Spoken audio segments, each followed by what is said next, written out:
Well, hello guys, Bookplayer, and today I'm back for another Wi-Fi battle. And today I've got a PU Wi-Fi battle actually. And this is probably the first PU Wi-Fi battle I've had on my channel, so that's pretty awesome. And I've got this battle against Shoko of Death, which is an awesome guy on Twitter. You should definitely check him out. I will leave the Twitter link in the description below. So today, a Twitter battle, and look at this, my opponent's team. He brought a love disc and all those Pokemon you never see. So that's starting the battle. I knew I had an advantage already because my Pokemon are, some of them are top tier PU pokes, but it's still a fun battle and actually a really crazy end. So he leads off with the Cricketune and I predicted that lead because it's quite an obvious lead, and I lead off with my Per Ugly, my beauty. So Per Ugly definitely two-shots a Cricketune with the Life Orb, so I just went for the fake out, played it safe. I knew actually this thing was going to come in, but I didn't go for it. So here I could have gone for the U-turn, but I didn't feel like it because it's extra Life Orb damage, and I know he's just going to set up his rocks. So I just switched out immediately into Anima's MVP, and here, there are the rocks. And Corsola is a really cool Pokemon with the Regenerator. It's unfortunate that it doesn't have a bit more HP or defenses because it would be great. Mega Corsola confirmed? No. So my opponent switched out fearing a grass type move, and I just set up my Sticky Web. So knowing that this thing is bug and flying, I know my MVP, my Anima's MVP, is not going to work well against this thing. So I go into my superior, getting that Toxic Orb activated and knowing that it will do a that I can kill this thing. And my opponent knows this too, and he knows he doesn't really have any other opportunities to set up, and he just goes for the Mark Punch, gets some chip damage off.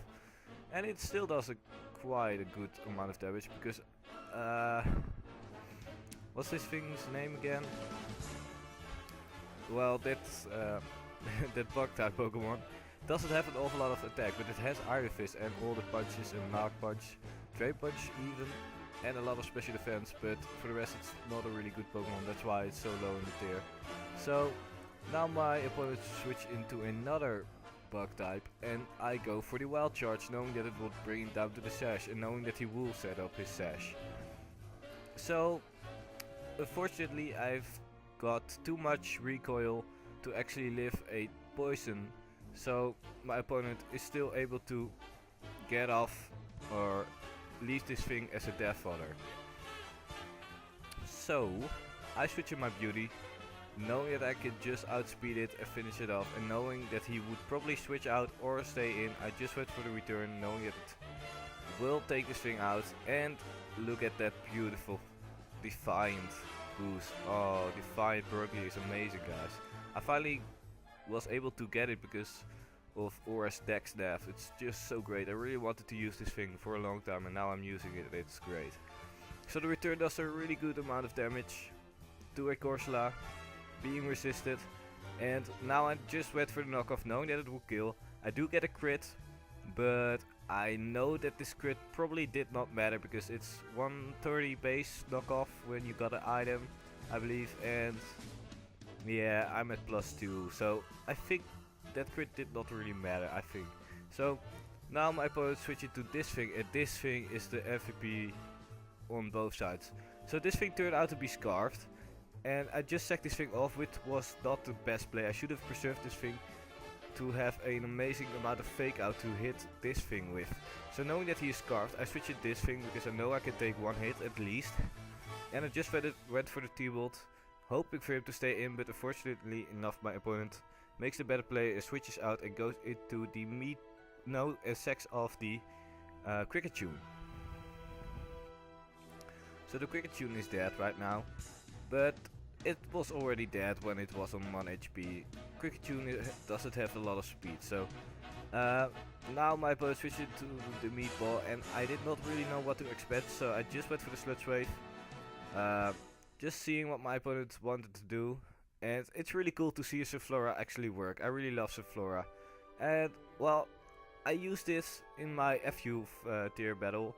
Spoiler alert, you should watch it, but I like the Assault Vest version of Subflora because it has pretty good coverage with Sludge Bomb, Earth Power actually, which is an amazing move, which it gets through tutors this gen, and well, just Leaf, Storm, and Giga Drain, all those good moves. So now switching to Animas FVP, trying to get a Toxic onto my opponent because I know he's gonna go for the Synthesis, and I try to Magic Bounce, no, not Magic Bounce, Magic Coat the rocks away, but unfortunately enough it does not work in my favor because my opponent fears debug that move, which I should have seen coming. But this thing doesn't have any kind of attacking moves. Oh, I should have just gone for the Toxic my own, thinking about it. That's a great, really weird play. But my opponent lets the Aerial Ace. Oh wait, Aerial Ace is 100% accuracy. I was about to say. And that's really unfortunate. So now he switches out. He knows that my Slugma, aka Sliggoo, probably takes one Aerial Ace from a Scarf one. So I just go for the Sludge Wave, predicting the Meatball, but my opponent goes into the Love Disc, which is a Pokemon you never see as well, especially shiny. So Lil Lol, I think that's how you pronounce it, gets the poison, and I would have loved to get it on the Subflora, but unfortunately I've got it on this thing. But I knew he was going to go for the Ice Beam right here, so I just switch it to my Octillery to take it, which I do, so that's great. But my opponent, I'm going far too fast right now. Let's just watch him go for the Ice Beam. And I actually usually run Scarf on this thing, but because I have Sticky Web support, I didn't run it right now because I thought Sticky Web with Choice Specs would work really well together. But my opponent surprised me with a Hidden Power Grash, I think. And that pretty much sealed the game for the Delibird of my opponent, because this thing was also able to take the Aerial Ace, maybe, if it didn't have taken that much damage. But my opponent has to lock itself into the Ice Punch and kills the Artillery from this range, which was probably a close call actually. And well, he actually lands 3 Ice Punches, which is kind of lucky in all honesty. Knowing my luck with Hustle, you guys probably saw that already, or didn't you? Yeah, I think you guys saw it, but this was my only chance. If he would have missed right there, I would have been able to kill it with a Thunderbolt and try to stall the Meatball out with my Head Weak. But unfortunately enough, I could not, and he lands all the Ice Punches. So that's unfortunate. That's actually the same as landing 3 Stone Edges in a row, because it's the same accuracy with Hustle. But still, it's a really cool battle, and it's cool to see actually some PU on my channel, which I really do enjoy. And I hope you guys enjoyed the video as well. Please leave a like if you want to see more. Let me know on Twitter if you want to battle me, if you want to see a special tier. And I think I see you guys on my next video. Later.